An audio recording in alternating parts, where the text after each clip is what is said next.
मैं उधर जाता हूँ।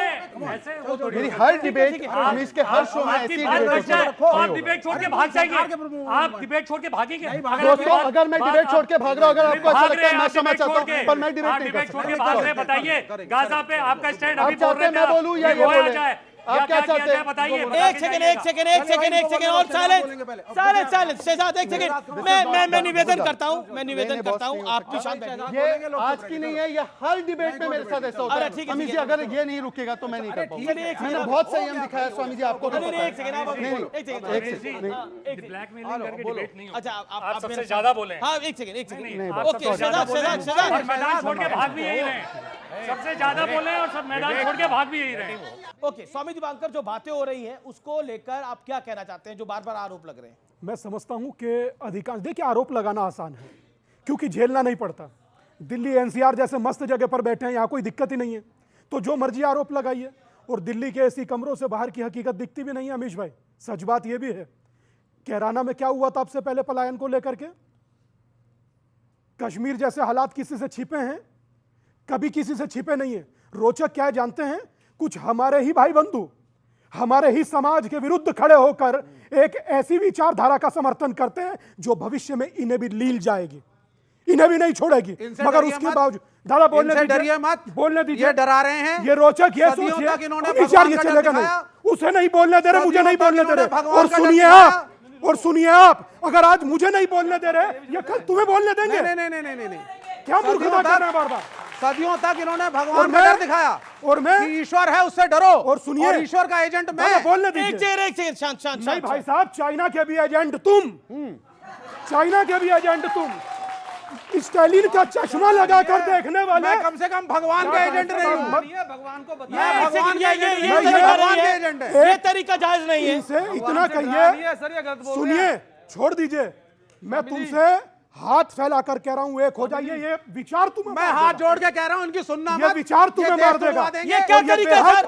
ये बेहद, ये कह रहे हैं ये बेहद, ये वो लोग हैं जो अपने सरकार के राज्य में खालिद हमास की, खालिद मशाल की ये लोग प्रेस कॉन्फ्रेंस कराते हैं। ये उंगली इस तरफ है, ये वो लोग हैं, मतलब विवेक श्रीवास्तव इस तरफ है, मैं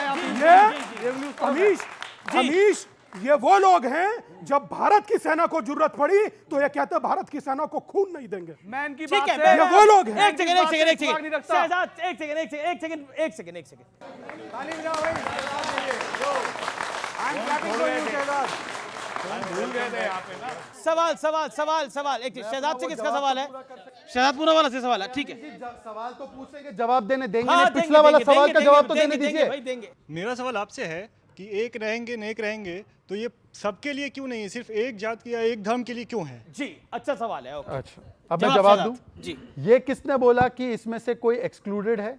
एक रहेंगे नेक रहेंगे, और अगर आप कह रहे कि ये हिंदू समाज के लिए भी है तो सुप्रीम कोर्ट की परिभाषा है कि हिंदू तो जीवन शैली होती है। मतलब यहां पर हर एक व्यक्ति, हम तो इसको हिंदुस्तानी कहते हैं, परंतु जो लोग अपने आप को हिजबुल्लाह और हमास के साथ जोड़ते हैं परंतु भारत के साथ नहीं जोड़ पाते हैं, प्रॉब्लम उससे है। इनसे पूछिए कि एक रहेंगे नेक रहेंगे। सुन लीजिए 10 सेकंड और बात, मैं सिर्फ इतना कह रहा हूं। इन्होंने दो बातें क्लियर कर दो, दो बातें, चलिए एक रहेंगे नेक रहेंगे ना। एक सुनिए, एक सेकंड सुनिए। भारत माता की जय और वंदे मातरम तो कोई हिंदुओं का नारा नहीं है ना, ये तो देश का नारा है ना। वंदे मातरम बोलिए। हम नहीं बोलेंगे।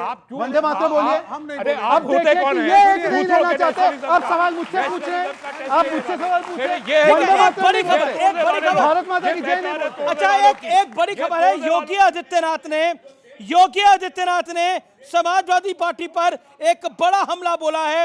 योगी ने कहा है जहां दिखे सफाई वहां बेटियां घबराई। योगी आदित्यनाथ ने अब से कुछ देर पहले ये बड़ी ब्रेकिंग स्टोरी है, बोला है कि जहां दिखे सफाई वहां बेटियां घबराई।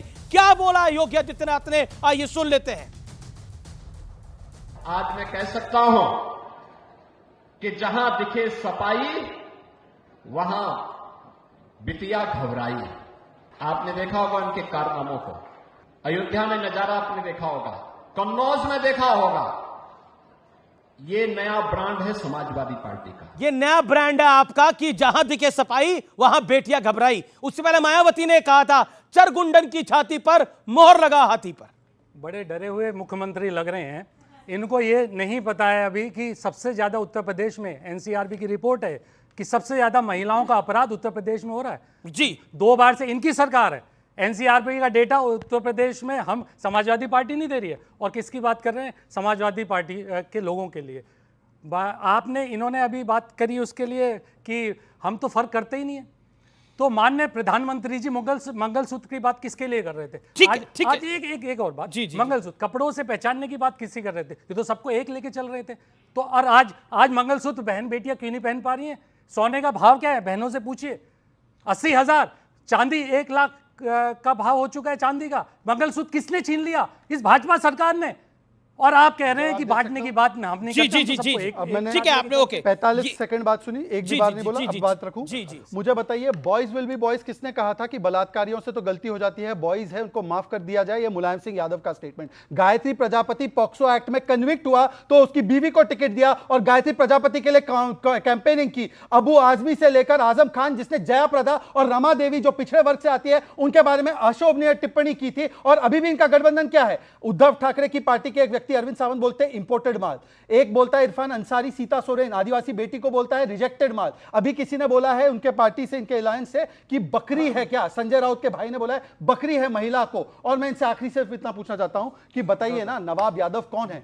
इन्होंने तो कहा था नवाब यादव का डीएनए हो जाने दीजिए। नवाब यादव का डीएनए भी हुआ और पीडीएस समाज की बच्ची के साथ बलात्कार किया था। नवाब यादव को आज तक नहीं निकाला इन्होंने कन्नौज से। तो व्यूअर्स, आर पार में रुक रहे हैं एक अंतराल के लिए, यानी ब्रेक के लिए, लेकिन ब्रेक के उस पार एक बड़ी ब्रेकिंग स्टोरी, एक बड़ी खबर आपका इंतजार कर रही है।